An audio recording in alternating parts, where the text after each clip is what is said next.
Hello and welcome back. This is the next to worst album in the Eminem series. Now, Chloroseptic is a rare highlight. River is the best track on the album. My Foot's Going Down, the very best. It's an interesting what if, not unlike Stan or Bad Guy. Don't ask me why. River reminds me of those songs. It just puts Eminem in a fictional, hypothetical situation and goes from there, and I think it works. And what else? Songs like Remind Me and Heat get a lot of flack for sampling old school songs and having bad puns and all that, but I like them. Hope you're not too pissed off at me. So yeah, we have Remind Me, intro, Remind Me, Framed. Sounds like something off Relapse, but it's actually good.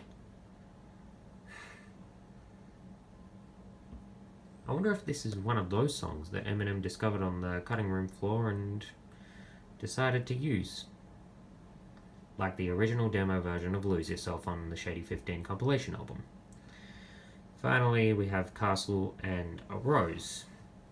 Now, if I were to rank Castle on its own, this probably wouldn't be on the list. But when coupled with a Rose, well, it's an excellent two-part song. I like what they did.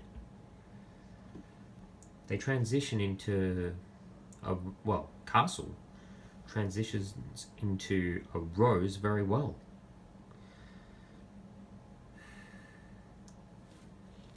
And I used to cry along to it during one of the worst, if not the worst years of my life. One of the worst, if not the worst, I mean. Then we have these ones. A lot of people think Revival had too many featured artists, and I gotta say, I agree with you there. Like Home and Need Me, well, Eminem is overshadowed on those tracks. And In Your Head,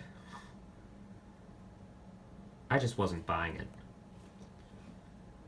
Eminem says on that track, he says, I never meant to make you the center of attention, the subject of many of my songs, and I just wasn't buying it. So, In Your Head is the worst of the worst. Except perhaps Nowhere Fast. That song is like fingernails scraping on a chalkboard to me. And out of all the songs that Poker Finger, specifically the middle finger at Donald Trump, Nowhere Fast is the worst. It's